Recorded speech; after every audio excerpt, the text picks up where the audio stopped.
Yeah, I'm muted. That's my bad. I'm sorry. Thanks, Ben. That was my bad. Oh my gosh. I did that last time too. You hear, and I Sorry was about afraid I was going to do it. this thing doesn't, but here's the thing is people have been telling me this doesn't work because I'll put it back to take a drag or something, or maybe look at something on my phone if I'm using my computer or something, and I'll forget. And sometimes they're saying who's playing something in the background, and I'm like, well, it's supposed to be muted, and then they'll be able to hear it, and then sometimes it mutes, so it's real fickle. So that's my fault. Sorry, everybody. Well, Anyways, I'm sitting here working with 3 different applications. I got the YouTube feed on one window on my laptop, and then I got our StreamYard here, and then I got it on my phone too. And then I just realized, even I thought I was doing pretty good, but I still had the volume on one of my tabs up here. So I got it fixed now, but hopefully that didn't bother anybody. yeah, always technical difficulties, right? Seems like it. I guess I was muted the whole time. I won't say everything all over again, except that this has been. He goes by BiN, BiN. Most of you see him in the chats or on panels. He's been in Locksmiths, I believe, and Terrence interviewed him as well. And he's actually got some news about update from something. For those who have heard that story, you'll hear an update that he just found out. I believe what was it? Just a couple of days ago. Yeah, it was Friday actually. Yeah, Friday. Also, for those who don't know, Terrence Castonguay called me. I think it was that same day, by the way, I talked to you. Oh yeah. And yeah, and he just called to say that he's doing well. And I asked him what I could say and what I couldn't say on the internet, and he's okay with me saying that. So he says hi, and he's doing well. He's taking a much needy break from the community. Whether he's going to come back or not, he doesn't know. That's all I know. But with that being said, I'm gonna go through just real quick, say hi just to a few people in chat. I know I was doing that and I was muted, so I feel horrible. I know there's a lot of lives going on too right now, and I planned this as soon as I could with as much notice as possible. So it was last night, and thank you, Seven, if you're here again for the cool thumbnail. I thought that was a cool thumbnail. He had the Marines on there. He's got the breaking news thing. It's just pretty cool. The way he does it, he always does a good job. So thank you, Seven.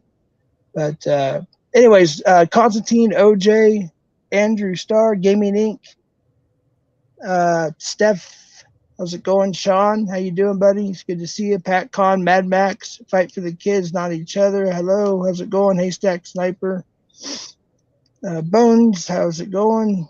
Red Hood, if I repeat you, I'm sorry. T. Elizabeth. Let's see here. I don't want to repeat the same person. I don't want to miss anybody, but if I do, I apologize. Marlboro Toker, Tracy Cruz, and Uncanny Valley is also here. And I think I got, a Cop's behind us. And I think that's everybody so far. All right. If I missed anybody, I do apologize. I do have it set to live chat. Alrighty. So yeah, I guess we're going to start. First off, if anybody can get BiN's link, it's also on my community page for his YouTube channel. If you could post that just once in a while, a couple times, I'd appreciate that. He doesn't do a whole lot right now, but he's done a couple of live streams so far. They've been good, by the way. I appreciate that. Yeah, I'm like I was telling you before, Jeff, and and I know nobody else heard it, but yeah, what I have there now is kind of just testing things out, checking out, equipment, checking out software, and kind of seeing where it'll go. I don't really know what I'm going to do, but exactly with it, to be honest. I have a lot of things up in the air right now, but it's been an interesting couple of years, so still working through it. But I try to put something up there at least because I felt the need to do something creative, and so I've done a couple of I don't know that I'd even call them First Amendment audits, but just kind of taking a camera out in areas around where I live and just kind of checking things out. So I've been to a post office, I've been to a library. I didn't do any full edited videos, just some live streams just to try out equipment and see how it works. So you've been on a couple First Amendment audits then? Yeah, basically that's pretty much, you know, I did a little bit while I was traveling recently, and I happened to be like basically on a mountaintop in northern Tennessee, like north of Knoxville a little bit, and decided to do a little sunrise stream while I was up there. It was not even really like one of those lookout spots, but it was beautiful to see. And I said, you know what, I'm just going to go ahead and check out this. I'm actually using Prism Studio or whatever on my phone, and it's been working out pretty good. So I see a lot of the catchers use Prism. I think PCI uses Prism. I think PvP uses Prism. FTK. Is yeah, it something about? I think PCI is where I learned about it actually, and I just saw that, you know, and I liked it. Looked crisp. It looked pretty clean. I didn't see too many issues, so I figured I'd give it a shot. And I like the app so far. Again, you know, there's not like, I'm sure they probably have some instructions, but I didn't read them. So I'm just kind of figuring it out as I go. Yeah. Doesn't Prism also? I know I just purchased the StreamYards recently, where it actually saves. So if something happens on YouTube, I guess it saves it to StreamYard. It's so Yeah, many I don't know if they hours have or that gigabytes. on Prism. I've just been, you know, when I finish them, I've just been saving them to my phone for now. I'll eventually run out of space, I'm sure, but I've just been saving them on there and working on. I need to get a little bit better storage capacity for videos, for sure. Yeah. Yeah, I have a lot of my old stuff. Well, Seven's got them backed up. I think Locksmith has them backed up as well. And then I have all the edited versions backed up. But Seven and Lock have the live of all the other ones that we're hopefully going to get on Rumble pretty soon. So, but yeah, it does take up a lot of space, you know, when they start building up, especially on my phone, you know. Well, I've got a couple different devices that are. I see Bryden in the chat there. Hey, Jeff and Ben. Nice. Hey, Bryden. And Lisa. Hello as well. Lisa. Oh, she wants me to.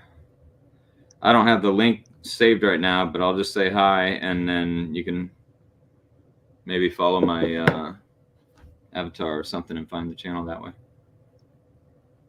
I can drop your link for you here with I can get your channel right here. Yeah, I think I have about 4 or 5. I was thinking about doing another like First Amendment video, because I'm up here in Ohio now, and not really for that purpose necessarily. Actually, the courthouse in this town that I'm in right now is a very unique building. I've photographed it for probably 6 or 7, maybe 8 years, and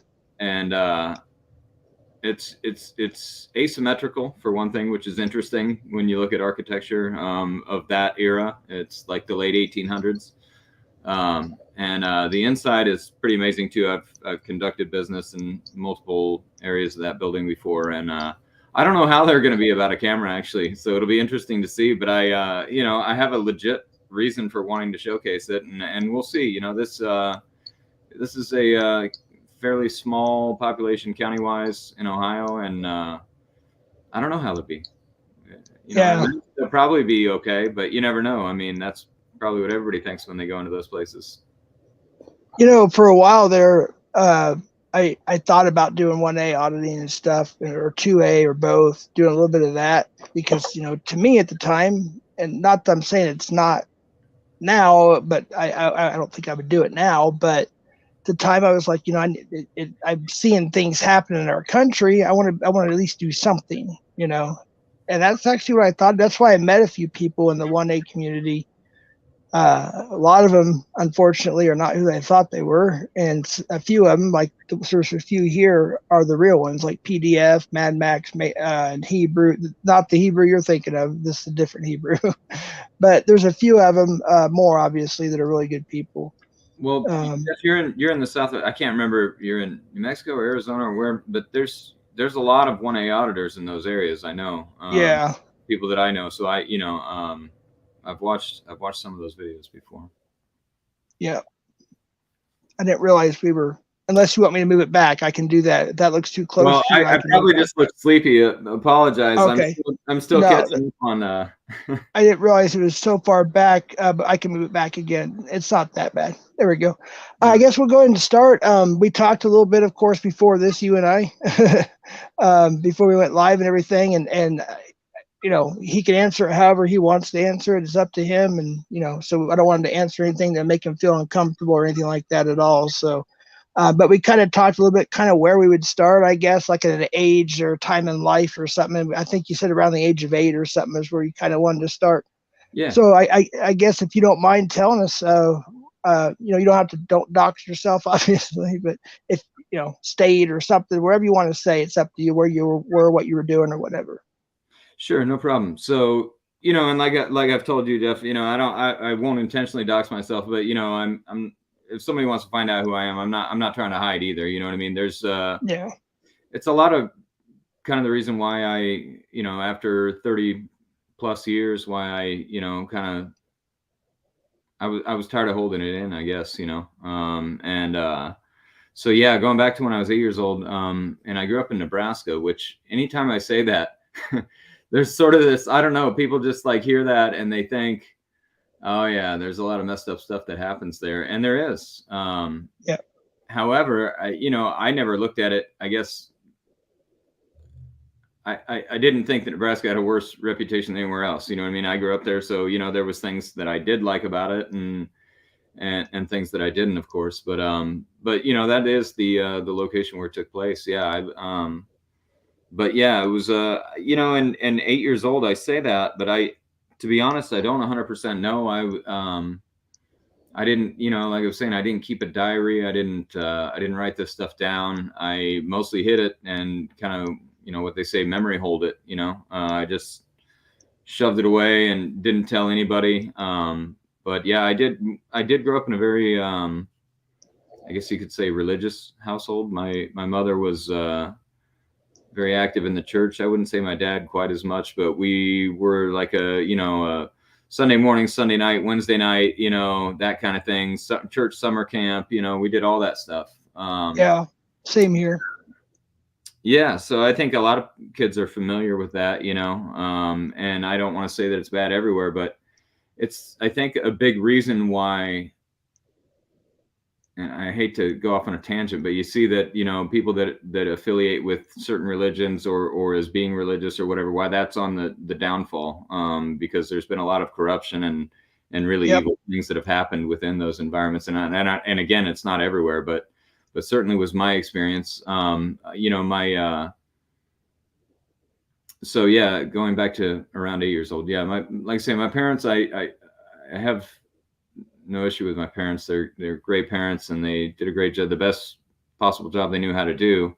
But I didn't speak up about what happened. A lot of it had to do with the fact that, when I was 8 years old, the first person to abuse me was my grandmother, actually, who was my mom's. Sorry to hear that. Yeah. And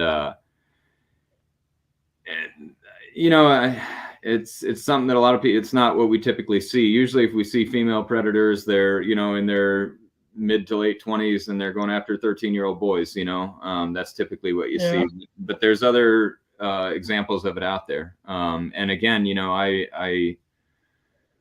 I'm not going to get graphic with it. I do have graphic memories, unfortunately, that I try to suppress and did try to suppress and to the point of even not talking about it, but like I say, that was, I'm 43 now. It was 35 years ago, and it took me 32 years, really. Maybe only a handful of people ever knew about it before that. And then I just decided, I don't necessarily want to be on the front page of a magazine talking about it. On the other hand, I don't want to hide from it. And if it's of any benefit to anybody else, then I'll say it.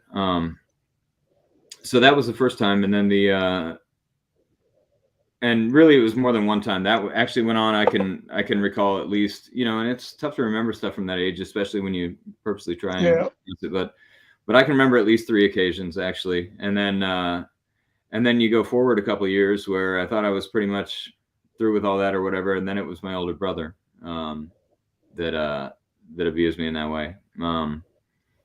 And Your that little brother or older brother? I'm older, sorry. yeah, older Older brother. brother. Yep. And at the time I'd say around 10 years old, maybe 11. And he would have been like a junior or senior in high school, you know? And I know that's not, not the type of catches that a lot of people want to see. I think of one that Alex did recently that's been on locals. He won't post it, you know, on, for obvious reasons on, YouTube or anywhere like that. But you know, the guy that he caught, this was in Virginia, was like 17 or 18 years old, but he was going after an 8-year-old, you know? Yeah. Yeah. There's a problem with that, you know, like big time. Big there's a big time. difference from a junior and senior in high school and a 10-year-old that's in 4th grade, you know? Yeah. So, and really, if you look into what a lot of these predators have said and everything, this stuff started when they were young, you know. So somebody, you know, who happened to be my brother at, you know, a late teen year, it worried me for a long time. And then I guess that kind of goes to what I got into the other night when I talked to you. You know, I was on Twitter recently, and this was Friday night. I actually been on the road for 2 days, and I found this video on Libs of TikTok, which I'm sure there's people that follow. It's a very very well known page, and it's interesting that they got banned and everything else just simply for playing videos of what people said on their own TikToks, you know. But they had a video up there on Friday, and the screen started out all black, and I'm like, well, this is interesting, just somebody talking, and it said it was somebody at a school board meeting who was, you know, reading from a book that was in the kids' library there at the school, and it was extremely graphic. I actually pulled it up. You know, I don't know if you know, it's probably not even worth playing, but let's just say that I'm not into banning books. I don't think, you know, this thing should. I'm not into book burning or anything like that. I'm just saying placement is a different story. You know, does this book need to be in a school? Probably not. You know. Yeah. You know, they can find that stuff at the public library, whatever. There's a lot of different avenues. Obviously, you know, I can't imagine growing up as a kid these days. It was, you know, so this person was reading from this book, and I noticed the screen was all black, and I was like, well, that's interesting that they're not showing the speaker at this school board meeting. It reminds me of a situation. And I'm thinking this back in my head. And then the video comes up to get the school board's reaction, and there it said on the back wall behind the school board, it said the Sartell St. Stephen School District. And I said, well, it's probably the only school district named that in the country. And sure enough, that was where my brother, who abused me as a child, he was the school board president there until this year, actually. So I think this video was recent. I think it was after his time on that board. But you know, this parent who was addressing the school board was asking, you know, how, when, where, why, you know, the 5 W's and an H or whatever. How did this end up in our school library? And well, I have a feeling it happened with the previous administration of their school board and what was going on there. They hit the national news. They've been on Fox News. You know, like I say, I pulled up a couple of these articles, and it was just kind of refreshing them because I kind of went through all this last summer, and they were one of those school board, you know, it's getting into schools everywhere. Some of the boards are resisting them more than others, but it was just something that really upset me. You know, when you look at some of the catches that Alex has done lately, you know, he had a guy that worked in the cafeteria at the school. He had a guy who was a teacher's assistant, you know, and this is a case where it's somebody that was, you know, in a higher position, who I happen to know happens to be a predator, you know, and again, I don't know what's happened since then, but it was something that always concerned me. And then this person ends up on a job as this. Why do creeps always end up working in schools or working at, you know, those kind of things? Right. And, so yeah, that's kind of where I was at the other night, and I was just kind of blown away by it to see that something that, you know, that related to what I'd been through was on such a prominent page, you know. But it didn't surprise me when I did see what. I mean, it surprised me, but it didn't, you know. Yeah. Exactly. Now, I remember you mentioned some things some of the things that you were shocked about when you got a hold of me. He's like, I got to tell you something. It's, you know, it's pretty important. Mm-hmm. I was like, well, I was blown away when you told me. But some of the things that the rules that apparently your brother was involved with. Yeah. Can you mention some of those or? Yeah. So it goes back to like I think all the way back to 2020 is when that school district first contracted with a group out of Minneapolis that did these equity audits for schools, right?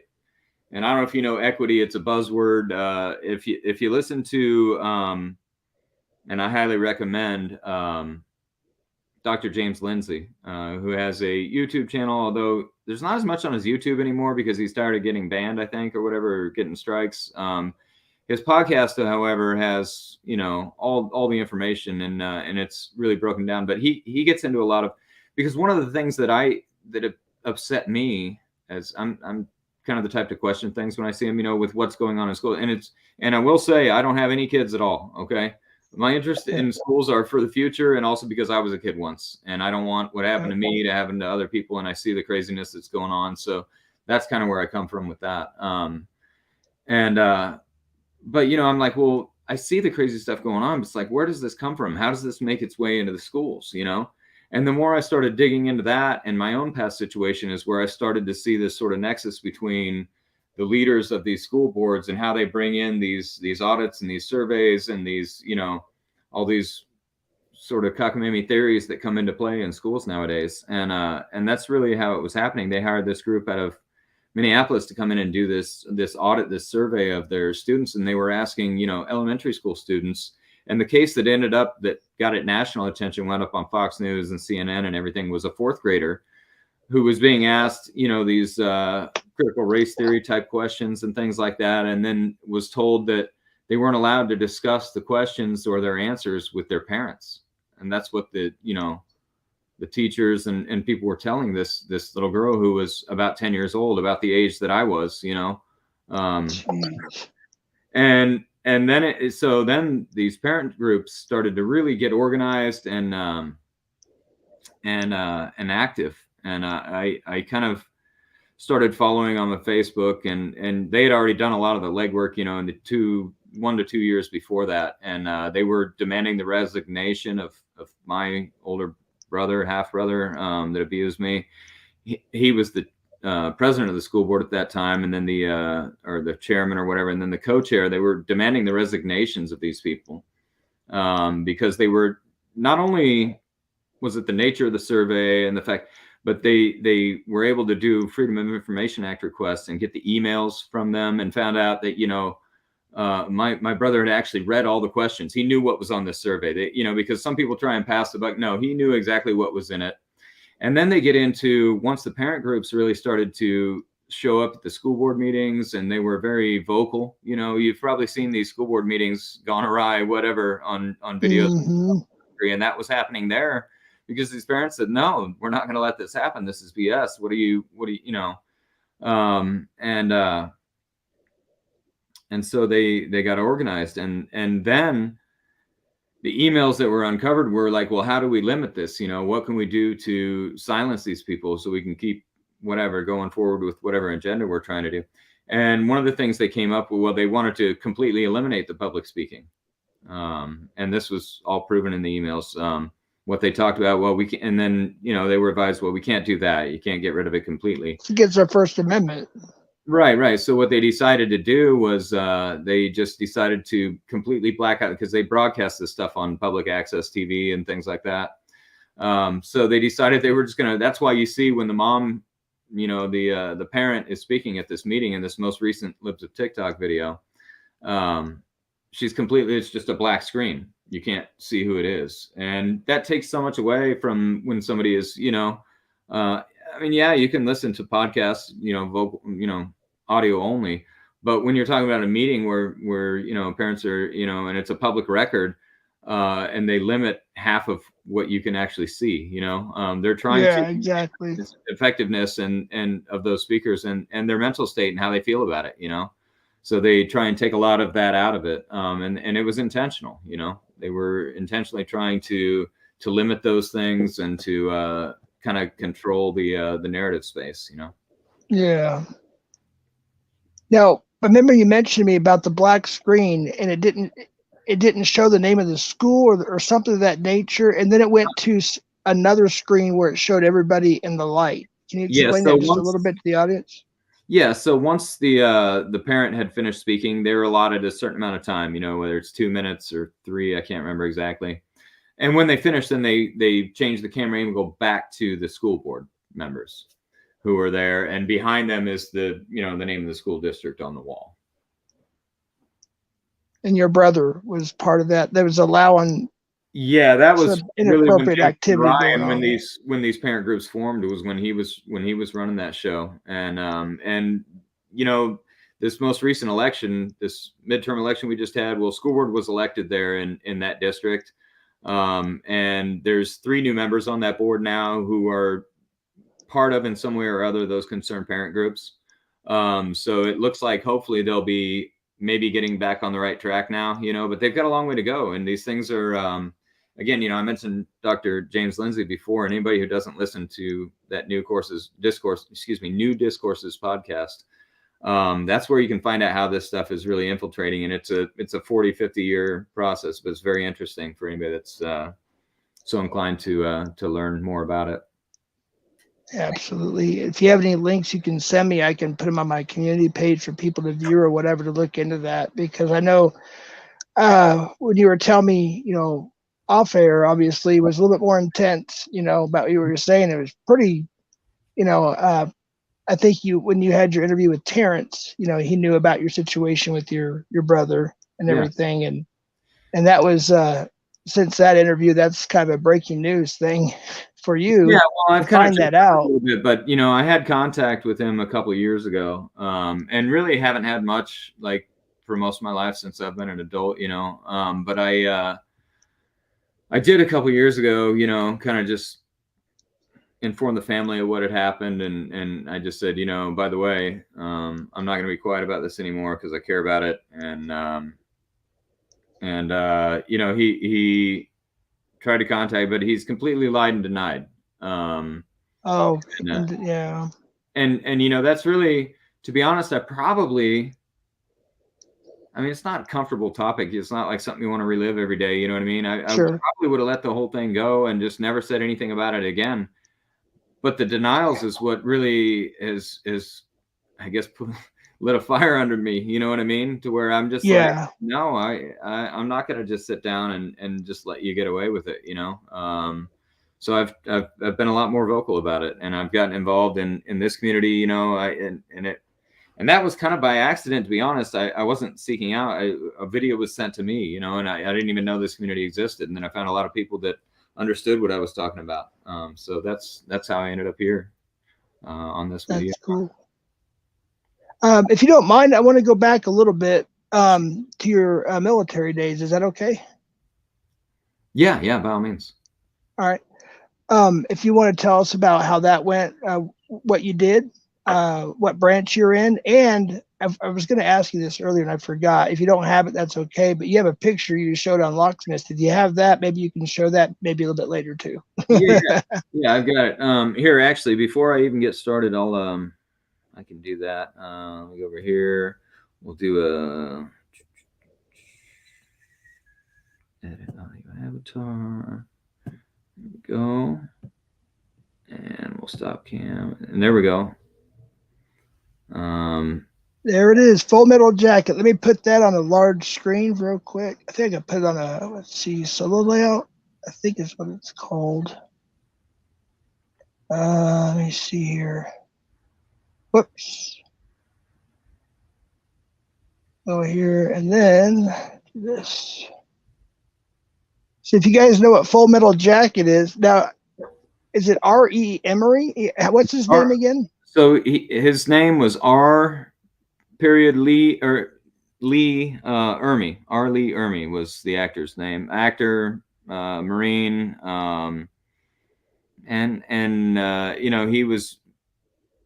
he was actually a Marine drill instructor back in the 60s. And then he became an actor and got into a number of different things. And then he got involved later on in life with the Marine Corps again. He was a big part of the Toys for Tots program, actually. Very cool. And he did a lot of events with the Marine Corps, raising funds, raising awareness, just became a real overall ambassador. And he was very close with a lot of guys that were, you know, in leadership in the Marine Corps. And so he was friends with the sergeant major of my unit, actually, who was actually, it was an interesting story. He was my sergeant major twice in the Marine Corps in 4 years' time. He was my battalion sergeant major in boot camp. And then 2 years later, I was at First Force Recon Company. He came to be the sergeant major there. So it's very rare that you'd have the same sergeant major twice, but I did. But he was friends with Lee. He came to our Marine Corps ball. Those pictures were taken at the Flamingo Casino in Las Vegas back in 2003, actually. Wow. That's pretty cool. It was after I had gotten back from Iraq. Kuwait mostly is where I stayed, but I did go to Iraq also. But yeah, I joined the Marine Corps in 2000. And I know I kind of got ahead of myself there a little bit. But I joined in the year 2000. It was November. I was 21 years old. My little brother, 2 years younger than me, he joined actually like 6 months before me. I went to his boot camp graduation in September, and by November I left and went to boot camp. Actually, you know, I had a decent job. I wasn't really doing anything though, and I was kind of this. After, you know, I mentioned kind of earlier between being 8 and 10 years old, and that really set the pace going forward. You know, I did a lot of weird things, you know. I dropped out of high school with a 3.8 GPA, you know, and people said, you're nuts. I said, well, I'm sick of it. I'm over it. You know, I don't want to play this game anymore. And so I just started making my own path, basically. And then I went to a place where it's completely controlled. No, I'm just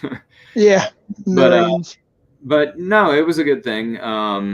Bad in some ways, good in others. But yeah, I joined in November of 2000. I was there for Christmas, New Year's.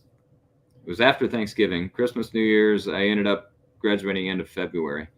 You know, Christmas in boot camp isn't very fun. No, I wouldn't think so. You see the Full Metal Jacket where he comes around and he sings "Happy Birthday" to Jesus. Happy birthday to you. Actually, Christmas morning, this is kind of a funny story. So in Marine Corps boot camp, you don't have mops. To clean the floors, they do what's called deck toweling. So you just have like a hand towel, and you splash some Bulldog aftershave and some water on the floor, and everybody just runs around with their hands on the floor, just running behind it, like hunched over. Yeah. We call it deck toweling, you know, and then, and sometimes they'd set up the racetrack where they'd get everybody just going in circles around the house. I don't know. It's just a big game to mess with people. But Christmas morning in boot camp was, our drill instructors were off for the day. Some strange drill instructor came in and woke everybody up at like 5 o'clock in the morning and says, "Merry motherfucking Christmas. We're going to deck the halls." And they threw out buckets of water and Bulldog and towels. And that's all we did. We ran circles on the floor for 3 hours Christmas morning. Man alive. Games. But yeah, after boot camp, I went to my MOS school, which was, it was supply school, actually. So they're supposed to teach you how to be either a warehouseman or a supply operations clerk, which basically means you work at a computer. And I was the latter half of that. And then at the end of that school, they asked for volunteers to go to recon units, and they needed 4 guys. And the reason why they had to be volunteers is because there's a potential that you could end up having to become a recon guy through combat replacement or whatever. Anyway, it was a voluntary unit. It had to be a volunteer situation. So they needed 4 people, 4 hands went up, and that was it. So I wound up at First Force Recon Company in California. I was their, what they call a fiscal chief. I was the money guy. I was basically an accountant for special ops in the Marine Corps. Basically kind of like a CFO of a company. What's that? Kind of like a CFO of a company. Yeah, pretty much. I mean, I had, you know, units above me that I had to answer to and things like that. But as far as my unit went, no, I actually, even as an E2, as a PFC, I was at the CO's weekly briefing. You know, every Thursday afternoon we had the CO's meeting, and it was all heads of shops. And the head of my shop, he brought me along because he didn't know what was going on with it at all. So there I was a PFC briefing a colonel every week, for 3.5 years. Wow. Now, you if I'm not mistaken, you said you did see some combat when you were in the military. Am I right? Well, yes and no. Not like where I was a combatant. The people that were shooting at me, I never had a chance to shoot back at. They were launching missiles at me. I was at a base in Kuwait. I did go into Iraq as well. Our aircraft were shot at, but again, it's not a situation where you're in a position to fire back at all. We were doing recent missions into a little airstrip, Numaniyah. It's about 50 miles from Baghdad. We were doing resupply missions up there. So we were definitely shot at. But also, while we were in Kuwait still, that's when everything first kicked off. Saddam Hussein fired everything he had at where the headquarters was, which is where we were at. The Patriot missiles did a good job of picking up most of them, but not all of them. We had some really close calls. I imagine. Yeah, that was. So you would have been. I'm just trying to think. We're close to the same age, so that would have been early 2000s when that happened. Man, it doesn't. Time flies. So that was 2003 when I was over there. That's when, if you remember the what they called the shock and awe campaign, whatever, blowing up Baghdad, like they hit all the major government buildings in Baghdad. That was in March of 2003. I want to say it was March 21st or 23rd or somewhere around there. Somewhere in that vicinity. Yeah. So in total, how long were you in the Marines? And by the way, thank you for your service. I appreciate that. I was in for 4 years. I had a 4-year contract. I did my time. I got promoted rather quickly. I was actually promoted to sergeant before I got out. So E5 in less than 4 years. Of course, they tried to retain me. I did consider it for a while, and then I just said, nah, I think I've had enough, had enough. Yeah. I did well at it, but to be honest, and I've heard this from other people that I served with. I was very fortunate to be, and again, it was a voluntary thing to go to a recon unit like that in the Marine Corps. Mm-hmm.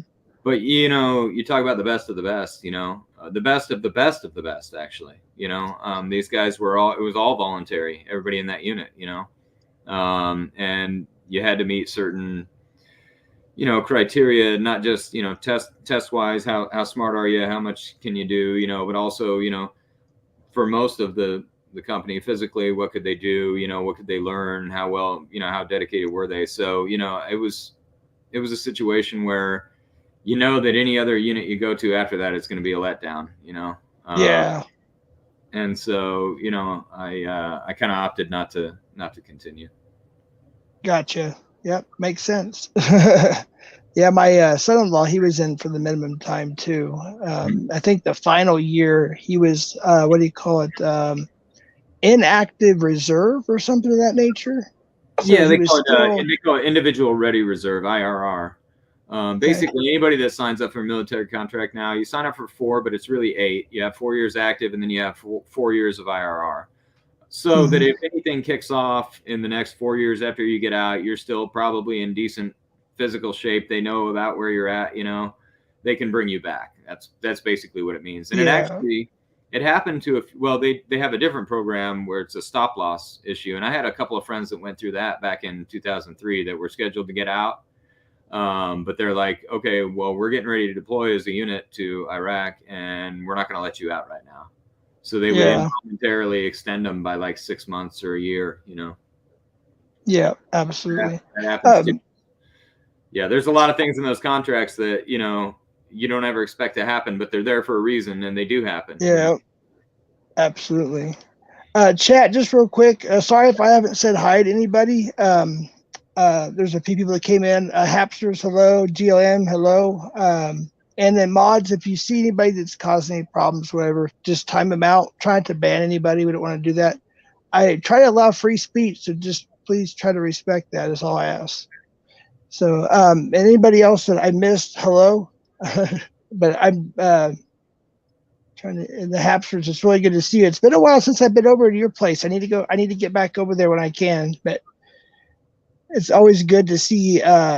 They do a lot of. They're over in Hawaii, and they do a lot of live feeds of some of the touristic areas over there, and like the Arizona, and just it's check them out, guys. They have a good channel. You can drop your links if you guys want to. It's a really good channel. Really interesting. It's good to see you guys here, everybody. So when you got out of the military, oh, go ahead.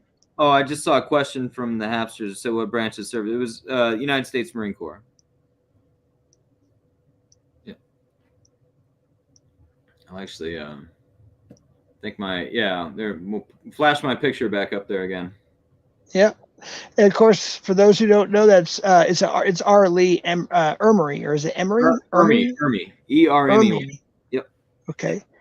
And of course, he's best known for his role on Full Metal Jacket as the drill sergeant. He was in Omega Code 2 as well. He played the president of the United States, and kind of it was a kind of a biblical type of movie, but it was I think it hit the theaters though, so it was kind of like on the fence, if you will. You know, it wasn't completely correct, but it was kind of correct. You know, it was a good movie. He any part I've ever seen him play was always really good. He always did a fantastic job in any role he played. So yeah, for sure. Yeah, he was in a number of different roles. He did pass away. I think was it 2 years ago. Mm-hmm. I think it's been 2 years now. But yeah, he was in a number. He was in The Frighteners with Michael J. Fox. He was in Saving Silverman. I don't know if anybody remembers that movie, late 90s. He was in that one. He was in actually had a great role with Chevy Chase in Fletch Lives. I don't know if you remember That's that one. Right. Wow. That goes way back. He was the televangelist guy, yeah. Yeah, I forgot about that one. Yeah, great. That was a great role too. Chevy Chase is hard to beat though. Yeah. Well, he's been a character. And when he teamed up with Randy Quaid with the vacation movies. Oh yeah. Classics, absolute classics. But so when you got in the military, did you have an idea what you wanted to do, or did you already know what you were going to do, or did you not know, or what happened there, if you don't mind? Didn't really have a clue, to be honest. Yeah. Well, somewhat, I guess. You know, I thought, you know, maybe I'd go to school, or, you know, I still didn't really know. I thought I would be able to get a job pretty easily based on, you know, what I had done in the military or whatever. That wasn't the case at all, by the way. Yeah. It was a joke. I first started out applying for government jobs, and they had all these whatever veterans preference points, and I was a disabled veteran too. Obviously still am, but you know, so I had all these preference points or whatever, and couldn't get a job in government to save my life. And to be honest, I'm really glad it didn't happen, because I wouldn't want to be associated with the government actually at all. I've learned a lot. Yeah, I know what you mean. But yeah, they weren't interested in that resume, I guess. I don't know. I tried to do those kind of things. I ended up doing a similar kind of job for a small manufacturing company for a while, and then I ended up going to culinary school. I got in the restaurant business for 10 years. Used to be a chef and owner, whatever, partner in a restaurant. Did that for quite a while, and then I got into sales, and I've been doing accounting for about as I mentioned before, I did accounting in the Marine Corps. So I've done stuff with numbers. I'm fairly decent with them, I guess. By this point, that's good. But a friend of mine here in Ohio is an accountant. He's had a tax practice here for almost 40 years, and I've worked I think this will be my 5th or 6th. I'd have to go back and look, but 5th or 6th tax season that I'll be working here. Nice. Doing taxes for the next 10 weeks. Good. Yeah, we'd always have our tax person, whoever it was, and they would last, you know, maybe 5-10 years, and they retired. Or something happened, and then the next person, we'd have them for maybe 5 or 10 years or whatever. That's kind of how it goes, you know. But it'd be nice to get the same guy for 30 years, 40 years, wouldn't it? Yeah. Well, you know, it's interesting is some of my grandpa, I remember just as a kid, he had the same tax person for I don't know how many years, before, but it could have been around 30 years before he passed away finally. Sure. And but yeah, I remember when back in the 80s, he would come over and he would only charge $10 or something to do the taxes, $10-15. Yeah. It's funny. The prices have gone up in the years that I've worked in this office, but not dramatically so. And it's crazy actually what, people go to like a H&R Block or like a Jackson Hewitt or something like that, and it's astronomical what those places charge. Mm-hmm. They provide, and most of the people basically took a 6-week course and don't know anything actually. So, I would just advise you to shop around on that, because you can probably find a better deal with somebody who, like I say, my buddy's been doing this for almost 40 years. He's a CPA. Wow. He knows the law better than any of those jokers, and easily like half to a third of the price of what those other places are charging, Yeah. There's a lot of different ways to do it, but yeah, I would recommend just not paying those guys to do it. Hundreds of dollars. Because see, I've always went to almost always. I don't think I went to any other place that I can think of at the moment than H&R Block. Yeah. And then I remember when it was $35, and then it slowly went up to like I think around 60 or 65, and then one year it was a couple hundred, and then it was 400, and then it was 500. So I had a friend last year, and her return was a little bit more complicated. She had several different situations with dependents and things like that. And they were charging her $650 to do her return. And we did it for $200, that was normal for us. It wasn't even like she got some massive deal because she knew me. No, that was just, what we did for her. She saved a lot anyway, $450. Yeah. That's a lot of money. Yeah. Especially now when, a dozen eggs cost like $37 or whatever, you gotta. Hi, Miss Bees. Welcome to the dark side. To Max. Yeah, somebody was telling me the other day that I don't know what state they were in or where it was, but eggs are now, I guess, in some places 50 cents an egg if you think about it, whether you buy a dozen or a carton or whatever. Mm-hmm. And it's just the prices of everything is getting ridiculous, and the shelves are actually starting to get empty. I'm seeing it. I'm sure others are too. Oh yeah. And it's crazy. Of course, we can't get into much detail on here, unfortunately, but it is kind of strange. One last question I wanted to ask you, and then we'll go ahead. I know Ed went live, and then there's some other stuff going live tonight. If you don't mind, is how you found the community, the pred catching community. So it really goes back to last summer. It was in June. Two-part question. Yeah. Sorry, it's a two-part question. How'd you find it, and then who's your? I don't want you to say I'll just say who's some of your favorite catchers, like the big catchers and whatnot, or whoever. Sure. So I got to go back to last summer. It was June. I got an Instagram message from a friend of mine who I knew from Ohio, and she lives in Atlanta now. And she was a mutual friend with this guy who got caught up in a sting. And well, I don't want to say she was like close with the guy. I don't know that she was. She went to high school with him, and they were a little bit younger than me, but I had friends that I lived here. So I had a lot of mutual friends with this guy. Let's put it that way. And he got caught up on a sting with Bikers Against Predators over in Indiana. And it was a crazy story, actually. He was not only just like going after this decoy that he thought was real, but also he was at the time was on house arrest, waiting to be sentenced for an actual child sex assault that happened in the like August of the previous year. So he'd been on house arrest for almost a year, and got on to I don't know how they met him, whether it was Instagram or something like that, but he actually had an ankle monitor on and cut it off and drove to Indiana and got caught up by Boots. Wow. With Bikers Against Predators.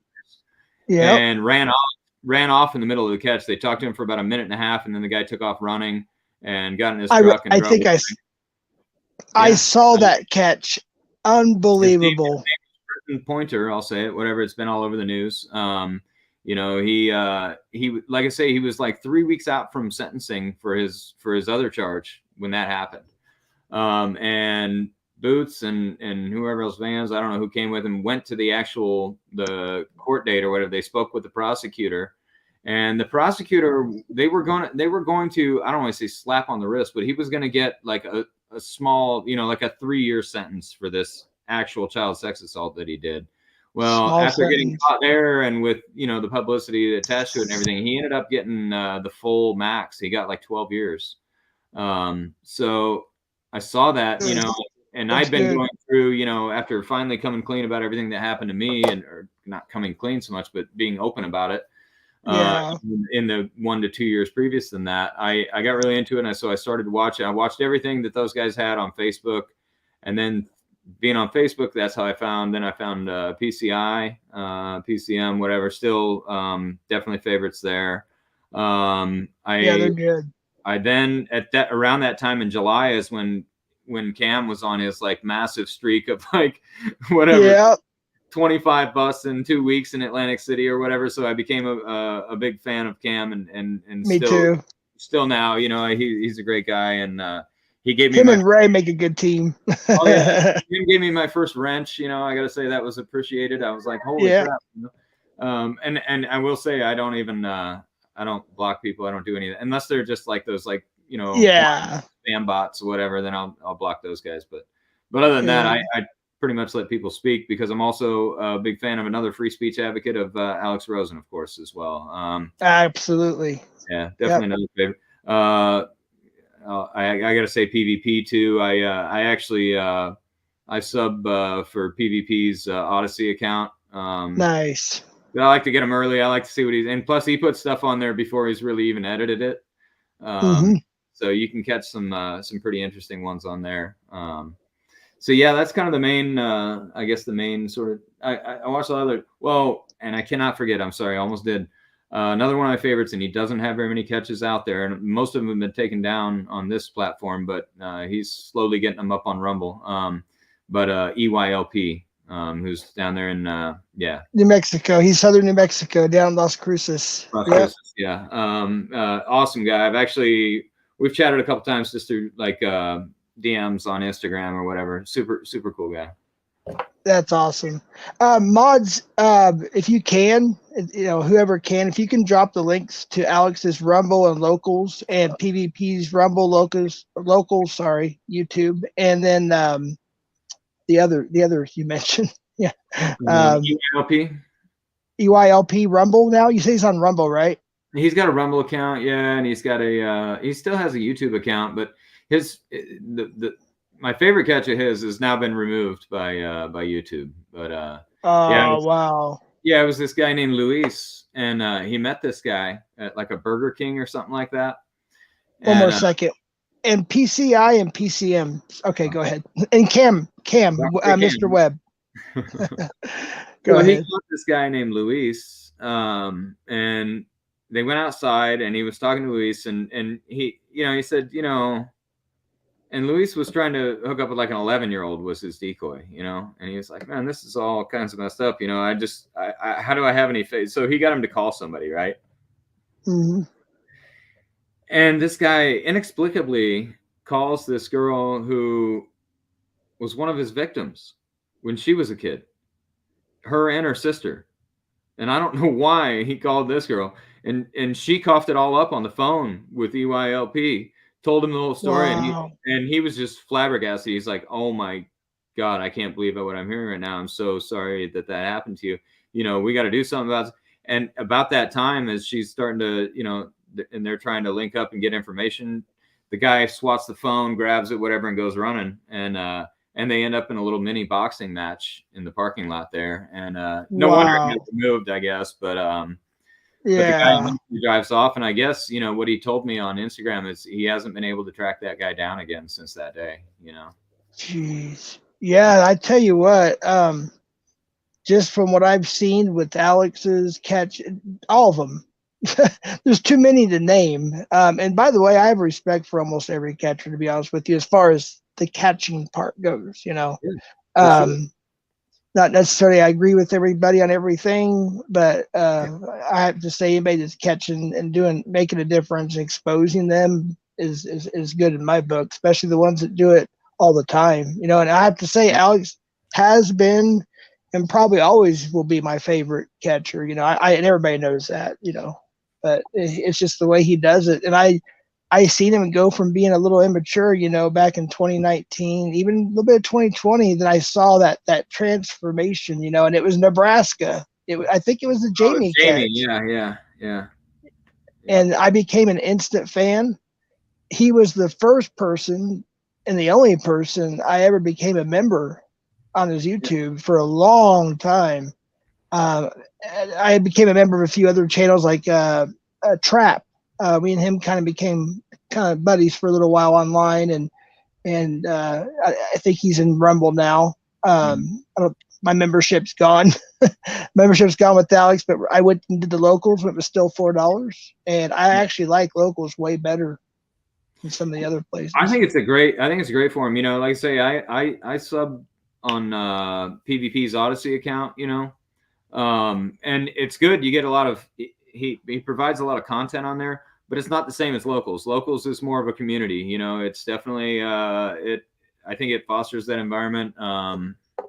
Yeah, I'm with you on the locals is a good thing. More people should do the locals, to be honest. Absolutely. Yeah, and like I said, I know a lot of people went to the other lives, but if you guys know any links you can drop, that would be appreciative for Alex, the Rumble and locals and PvP and all them, PCI, PCM, web, all the ones we mentioned. You guys get a chance. Well, so I see you a lot, and I'm pretty much done here. I'm pretty much finished. We've been an hour. We kind of planned it around an hour, so that's pretty good. And I'll leave you with the final whatever. And if anybody wants to come on panel, we'll do that. If not, I'll end the stream. It looks like we're busy in the community, so I don't know if we'll be doing a panel now, but we'll see. Well, Jeff, I don't really have a great outro. This last year, really the last couple of years have been kind of a moment where I've realized that things have been weird for a long time, and so really me kind of becoming a part of this community and kind of getting the word out there has been therapeutic in some ways. It's been traumatic in other ways, having to relive some things that I didn't for a long time because, like I say, I hid things for a long time. I guess the reason why I did is because I stayed quiet for so long, and I not that I say that somebody should have to be in public like I'm doing. On the other hand, they shouldn't feel alone either, and they should know exactly. That, people can definitely reach out on my channel for sure. Be glad to talk to anybody. That's really what it's about, is raising awareness. Just in my personal life, opening up about some of this stuff, I was met with, shock, incredulity, people just saying that's not true, this didn't happen. So it's tough. I understand it. And just to know that, you're not alone. There's others out there. And then I'm going to keep on developing what I do and figure out where it goes from here. I don't really know yet. I think definitely there's going to be some more video production going on. I enjoy that. I don't have much. Yeah. Like I say, what I have up there now is just kind of trying out equipment, trying out software, and just having some fun, showing some different things, and who knows where we're going to go from there. I know Bryden was in the chat earlier. I don't know if he is right now, but he's got some great stuff on his channel as well. I tune in there as often as I can. So I appreciate all that kind of content. I have to say something real quick. I don't know what I did wrong, but if this stops, I just want to say I will do my best to come back. If I'm not back in 5 minutes, I apologize. I don't know what I did wrong here. I'm trying to, oh boy. So give me just 1 second. Okay, I think we're good. I did copy the link, and now it won't let me post it. I do have it, though, down here. I apologize. Sorry. I was thinking when I pressed the back that it was going to take me out of StreamYards. I've done that before, and it wasn't that easy trying to find myself or trying to find my way back. So I didn't want to accidentally do that again. I think this is the link right here, though. I'm only going to put this up for a little bit, and then if nobody wants to come up, then I'm gonna we'll end it and everything, or I'll end it, I should say. Well, and Jeff, Oops. the other thing I'd say, Jeff, is that someday we'll have to do a like a band like road stories, Yeah. Little panel or whatever. That'd be fun. Yeah, that would be. I know we talked a little bit about it the other night. We both had some experiences in that regard, and there's a lot of fun stuff that's happened there too. Absolutely, and yeah, that's another couple of subjects I wanted to touch on, but I know that you can't stay too long. But you do play, is it banjo, correct, or guitar? You have to remind me. I was always a guitar player, and then eventually I became a bass player too, just kind of by necessity. I don't currently even own a bass guitar anymore. Actually, I came up here to Ohio to work for a while. I brought my acoustic with me. That's all I got right now, really. Yeah. What kind of music do you like the most, like genre music? It's really across the board. I really listen to everything from, I listen to and have played in bands. I've played in bands ranging from metal to surf to,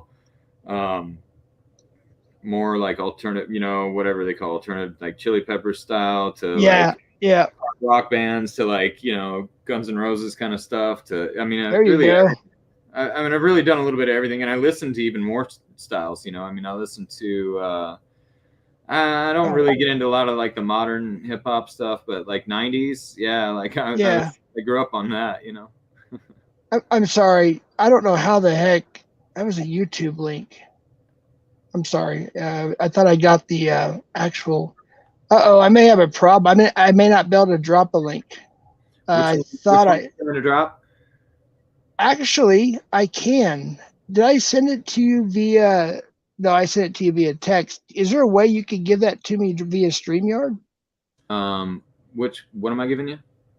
The link I sent you to come up here tonight.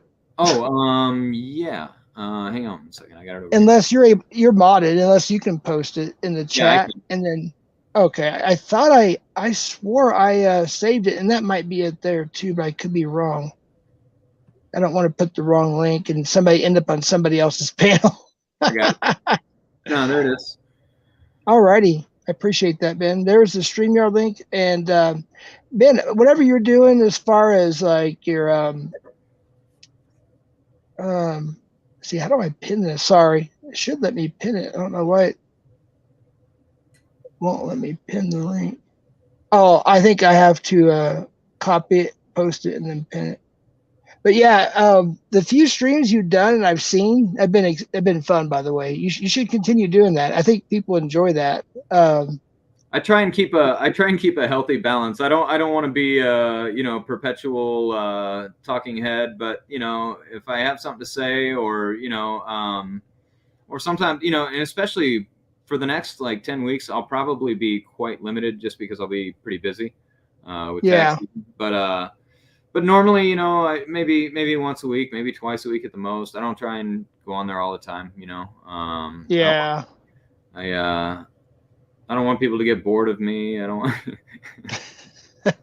I used to do a lot of lives when I first started this thing, and then when I was with Ryan, when I was in Cap Southwest, and then Sean helped me with StreamYards, and to me it was all new. So I did a lot of lives, and and just went on and on. I got to a point where it was every day almost. It seemed like if I wasn't on my live, I was on somebody else's. That still happens sometimes, but I had to back away for a while, on doing stuff like that because it just got in the way of my regular life, my kids, my grandkids, my work, everything. And so, and then now, until I get my biopsy, which is coming up here in a few weeks now, next month, February, I got to be cleared from my doctor to do some things. So I until that, and then my car's fixed, which my car would be fixed by then. And my glasses, hopefully, I get glasses too. All these things kind of happen to me at once. Yeah. And there's nothing I can do about it except, just keep working, saving, and doing what I can and waiting. So until then, I said, well, what am I going to do? Because I was going to just delete my YouTube channel. or see if Alex wanted to use it or somebody else or something, because it's not big, but it's not super small. It's still over a K. It's over 1,500 or whatever. But I was like, well, somebody could use it. I said, you know what? If I can't catch, I want to do something productive and see what happens, and kind of and then eventually go to Rumble and just kind of I'm just playing it all by ear. So I thought, well, instead of just interviewing, which I'm going to do as well, interview different types of people, but I want to interview some people in the community as well. So I appreciate you coming on here. Yeah, absolutely. I've been a fan of yours since I think I first heard about you like back in like July or August, probably through the Mr. Webb channel, and I don't know, I just I like you right away. I think I appreciate it. I think you're a nice guy, and we have a certain compatibility, I guess, style wise or just experience wise, whatever. So yeah, I've definitely been following what you do, and love to see you around in chats and things. And we've had some great talks. And so, yeah, I was happy to come on and definitely be on your channel. Yeah, I appreciate it. Yeah, it's just when you were live the other day. BiN is a definition of cool, everybody. You're a cool dude, man. You really are. But I love it when I see you in like when I go to Alex's Rumble or when he has like one of them live catches that goes to Rumble. You're in there. I'm starting to see other people coming in now, which is great. Sometimes you can't recognize who everybody's names are compared with what they use on YouTube, but I'm starting to recognize a little bit. I like it. I like it a lot. But hey, sir, I appreciate it. Is there anything else you wanted to say? No, man. That's that. Like I say, I appreciate you having me on, and I'm glad for everybody that was here. Thanks for tuning in, and I'll be around. Hey, I appreciate it. Appreciate it very much. Thanks for the interview. Yeah, one time we'll talk music. Yeah. Maybe we can get Constantine to come up, and there's a few others I know too that want to talk. I know my friend Russ. He's been wanting to do it too, and he's like a walking history book when it comes to pop culture. Like Ray's the same thing. He knows a lot about pop culture. Sure. So that'd be fun. All right, man. If you want to stay up, you can. If not, it's up to you. I know you said you're busy, but hey, I appreciate it. Whatever you want to do. I'm going to keep it on for a minute, but I'm going to start trying to figure out dinner here because okay. I'm kind of getting late on that. But I'm going to look into that. But I'll definitely stay. I'll stay on and probably just turn my mic off for a minute. Gotcha. I'm only going to give it a few minutes. And I think because there's so many things going on. Ed's live. I think he's either live or doing a premiere, and I also saw another live too. So. Yeah, somebody said Bryden was live too. So yeah, I mean, Bryden. There's a lot going on, and again, thanks to everybody for being here. I see y'all in the chat there, and yeah, for sure, we'll definitely have to do it again for sure. Appreciate it, absolutely. Yeah, I'm going to go ahead and just shut her down. Nobody's come up. Yeah, the views are dropped all the way from it was in the 40s or 50s all the way down to 14. So I'm just going to shut it down. I did want to offer that opportunity though. Did you say something? I'm sorry. Oh no, I was just saying that's still 14. That's I think. Oh yeah, I appreciate that. Oh yeah. The other night we were at what 6 or 7 a.m. and there was like 7 people or something like that. Yeah. Oh dude, I just one thing real quick. A little over a year ago, I remember being on Locksmith's channel. He was the first panel I ever went up on. And there's Ryan from Cap. What's up, Ryan? Why didn't you just call it an interview rather than breaking news? No, he had some breaking news in the interview from what he told Terrence in that interview. So you have to go back to kind of near the beginning. Yeah, it was kind of an update just for Ryan's sake. I don't know if he saw, I don't expect that people watch the full interview I did with Terrence, but yeah, that went kind of long, and there was a lot of talk about my my second abuser as a child, who ended up being a school board president, and then it wound up on Libs of TikTok, his former school district, and it had a lot to do with a lot of the policies that he implemented at that time. That's the short version for Ryan. Yeah. So it was breaking news in the sense of my story. And in a national sense in some way, because it did hit Libs of TikTok. Anytime you hit Libs of TikTok, you're national. You're really international at that point in time. and to be honest, it didn't surprise me to see that school district on there. It's shameful behavior what they've done.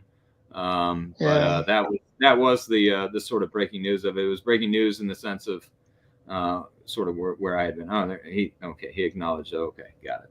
Yeah, it's a little delay. Ryan, if you want to come up, the link's in the pinned description. If not, I'm going to be shutting it down here in just a couple of minutes because there's a lot of people live and everything. But if you want to come up, that's cool too. We can keep chilling. It's up to you. I'll give it a couple minutes here.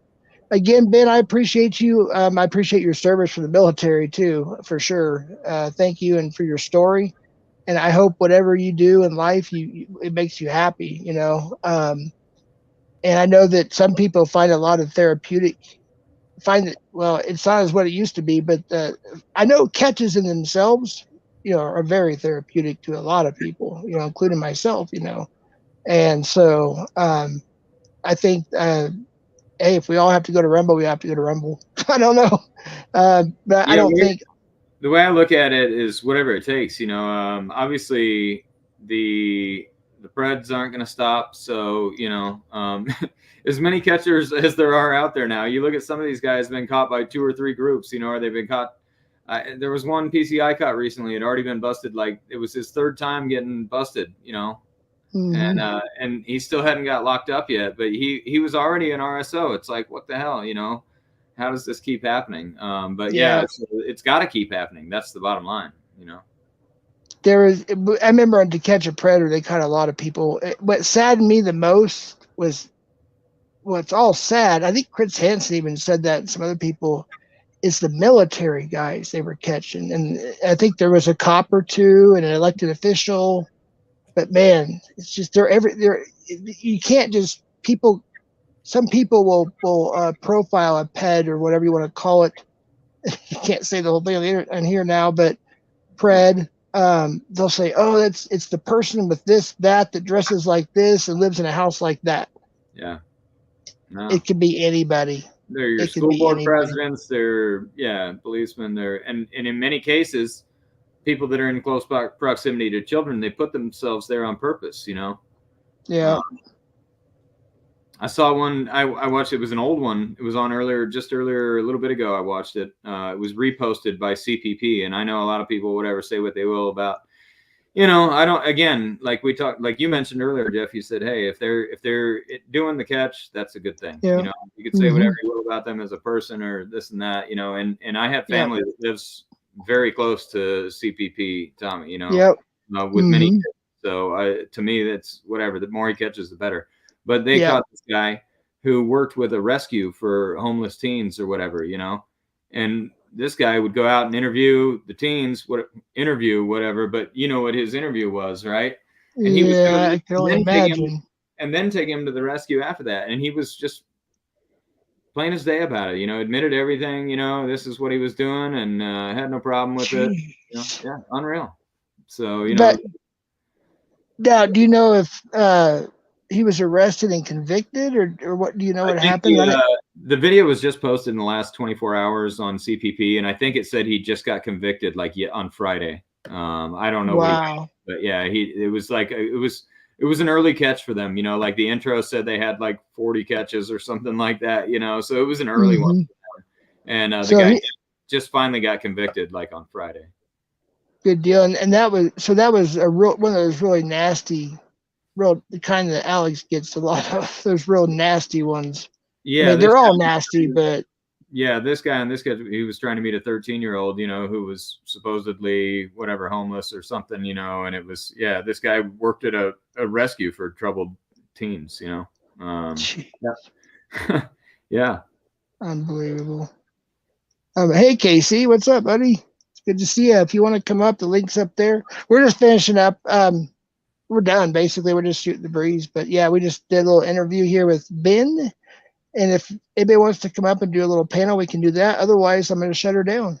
So there's other stuff going on. I don't know how long everybody's going to be going, but if anybody wants to come up, come on up. Hey, man, again, I appreciate it. Appreciate your service. Appreciate everything you do and the support and everything and just being a good person. So keep it up, man. Yeah, thanks a lot, Jeff. You too. All right, buddy. Take care. If you want to stay up, you can. Whatever you want to do. Like I said, I'm gonna drop off here for a second and figure out some dinner. But yeah, I'll still keep it on. I'll just be floating around. Sounds good. All right, man. Take care, buddy. Appreciate it. Appreciate your service. All right, that was BiN, everybody. For those who don't know, I'm sure everybody here knows who he is. So yeah, I'll give it a little bit here. If anybody wants to come up or have anything they want to say that's not going to be like bad, of course, come on up. I do have to authenticate you, verify who you are before I let you on stream. If not, I'm going to go and end it because there's some other stuff going on. This was the only chance I had to interview BiN before tax season. Otherwise, he probably wouldn't be available until probably in this late spring.